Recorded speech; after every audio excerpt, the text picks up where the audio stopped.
Greetings, it's August 24th, and there are reports that rain could be rolling into various regions in the southern interior of BC, up in the Caribou Central region. It may be coming in the early afternoons each day for the next 3 days. Also, we're going to take a look at a reduced number of infrared hotspots on the critical areas around the Shovel Lake, Verdun, Nadina fires around François Lake. We've zoomed into an area around Highway 16. That's the Shovel Lake fire on the top right. The Nadina fire is over on the top left, and the Cheslata fire is just below center. I've been noticing a reduction in the infrared being displayed in this region and throughout BC over the last 2 days.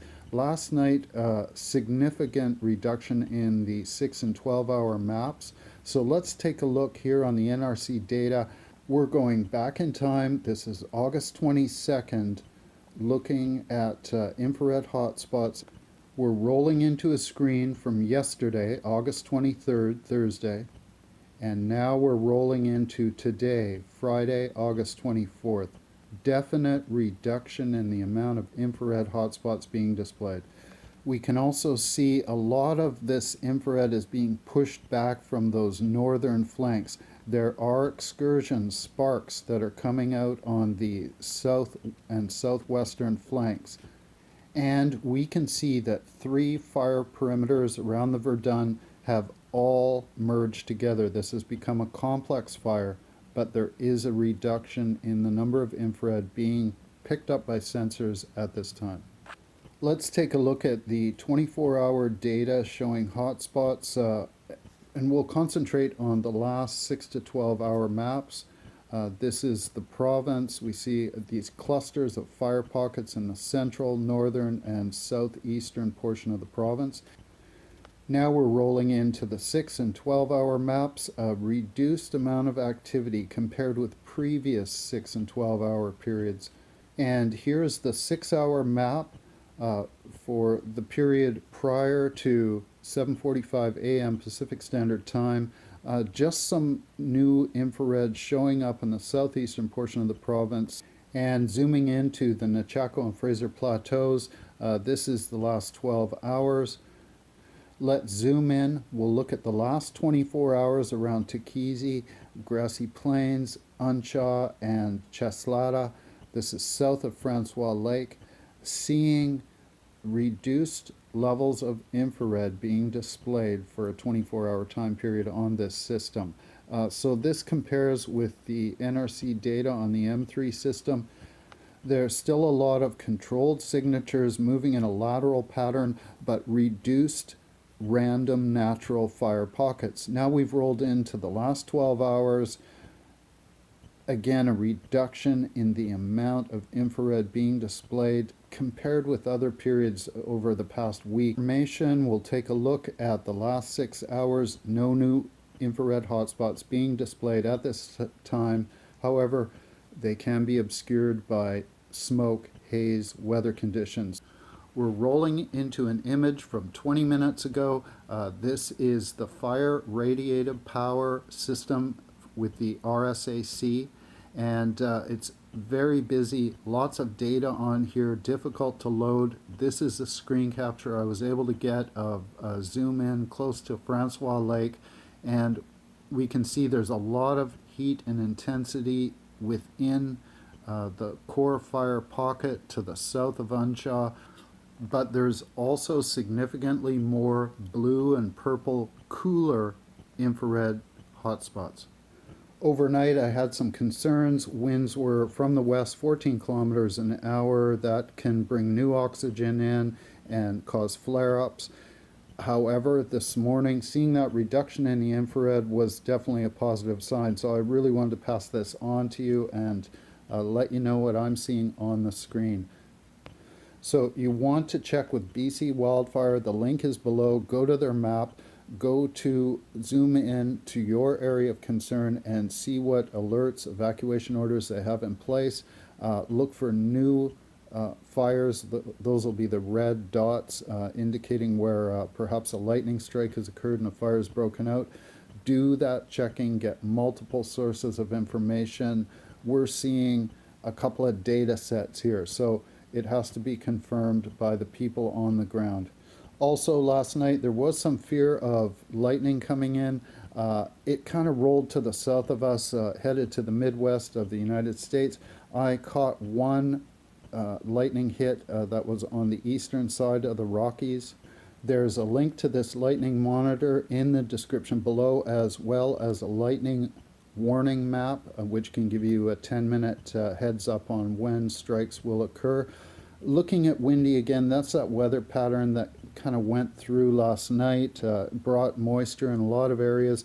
There were incident warnings on Drive BC for road closures and potential threat of debris on the highway. So again, mudslides accompany rain, lightning accompanies rain, so we have to be wary of that as well.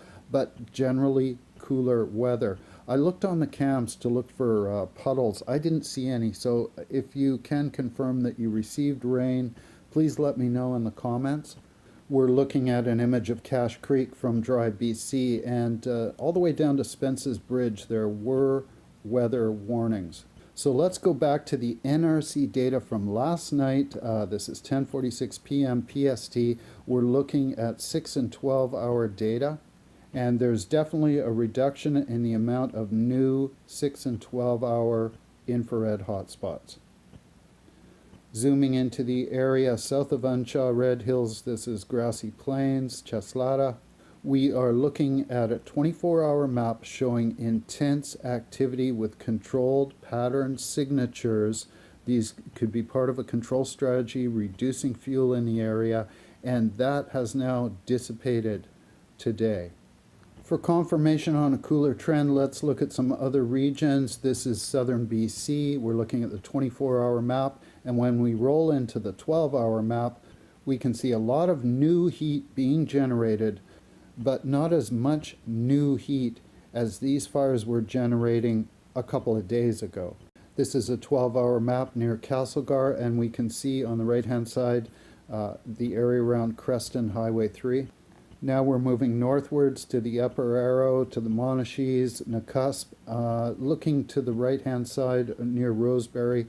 Not as much new heat there. We're rolling over westwards.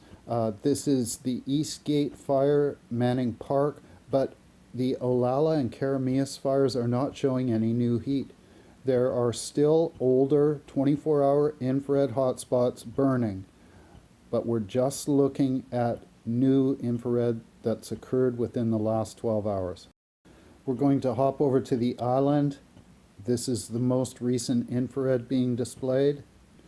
We're going to go northeastwards into the Chilcotin. This is the area west of Clean and south. We're just going to jump over those fires at the Fraser Plateau and zoom into the area around Smithers, Babine, and looking at the 12-hour map. This is to give you an indication of where the newest infrared hotspots are being displayed. Now we're going north of this position to Telegraph Creek. Here's the last 12 hours. Here's the last 24 hours. And here's the fire perimeters. So a reduction in the amount of heat being shown at this time. Some of these areas were just lit up 2-3 days ago. This is the area around Laird, east of Cassiar. We're looking at 24-hour map. Now we're going to jump down south to Highway 5, north of Blue River. There's infrared right on the side of the highway, and then in the 12-hour map, there's a reduction in the amount of new infrared being generated. Further south, around Golden Glacier, here's the latest infrared over the last 12 hours. There are older 24-hour hotspots still burning, but we're just looking at where new growth is. Now I'm switching to the 24-hour map, looking at all the fire burning at the north slope of Mount Evans towards St. Mary's Lake, where that evacuation order is, and it's not made any further approach towards St. Mary's Lake. That's a good sign. However, there are some outliers that have gone north over the ridge and approaching the valley. that's a concern. We do have to watch for that, but nothing's moving eastward. And finally, just the area around Upper Arrow Lakes, Nakusp, there is still a lot of heat there. There's a lot burning. This is looking at the overnight, the full 24 hours. So we can't get complacent. We're still in the middle of wildfire season. And likewise, an evacuation alert's gone out for Waterton Lakes. And I'll hopefully get a chance to take a look at that a little later on, as well as some interesting news phenomenon that's occurring in the sky over Canada. Thank you very much for watching. I realize these screens went past really fast. Please pause, take a look at areas of your concern. I just wanted to share with you a reduction in the infrared that I'm seeing coming overnight. We have to check it again in the afternoon after those breezes go through. But those very same breezes may be bringing rain to many areas of British Columbia. So give me a shout in the comments if you're seeing rain in your region, and check with the official alerts below the BC wildfire map for potential new starts. Keep your nose to the breeze. Be safe, everyone.